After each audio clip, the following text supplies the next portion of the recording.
Hello and welcome back to the Beautiful Things channel. Today I am going to show you a top tip for hemming a jersey garment to give you a faux cuff and to mean that you don't have to have visible stitching showing on your hem.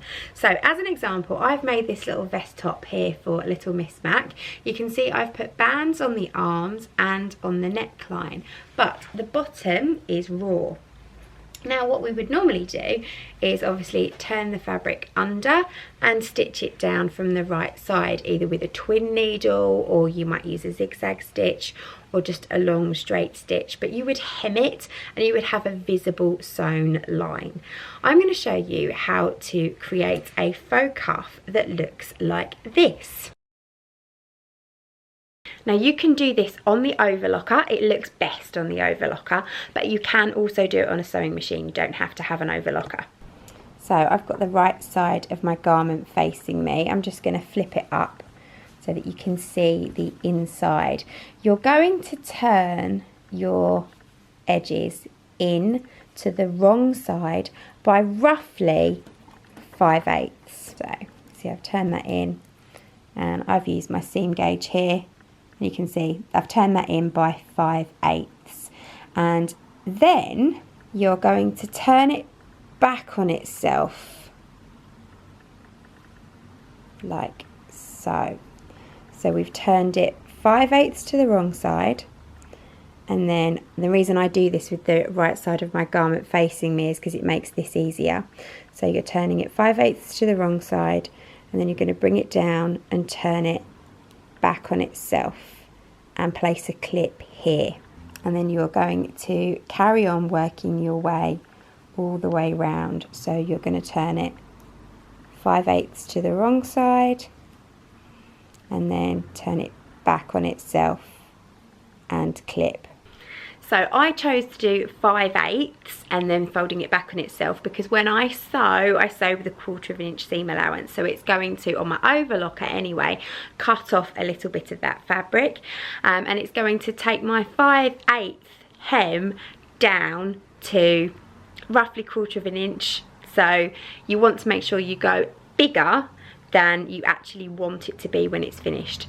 Obviously if you're doing this on a sweatshirt or something like that, then you can do a really big hem, and that's what I actually did on my Nora sweatshirt with Tilly and the buttons. I also did it on the sleeves of my Nora. I will link the makes video up here so you can see it, but I found the sleeves were incredibly long, so I folded them back on myself and I did one of these cuffs for that along the bottom of the top and also the cuffs.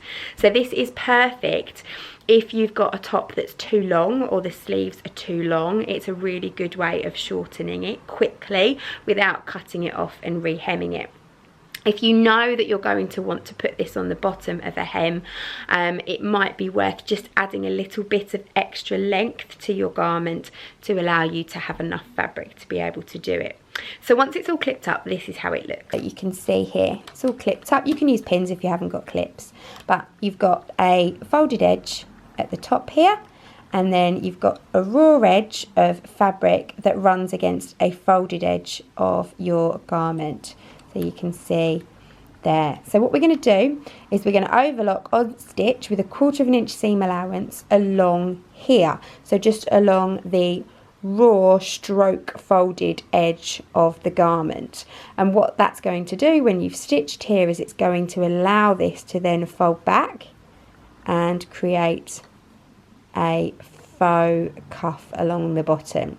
So go and stitch with a 1/4 inch seam allowance along this fold of the inside fabric and the raw edge.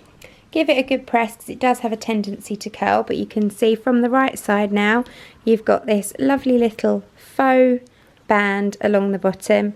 On the underside it's all nicely overlocked, or if it's sewn on your sewing machine it will be raw, but you won't see it when it's being worn, and it just gives you a nice little added feature without the added top stitching.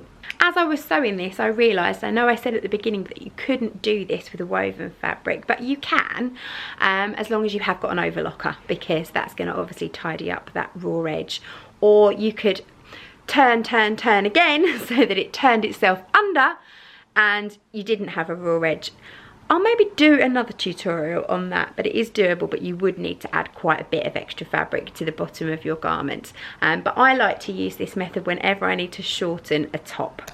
So I hope you enjoyed that. If you do find it useful, please give it a thumbs up, comment down below, remember to subscribe, and I will see you all in another top tip video really soon.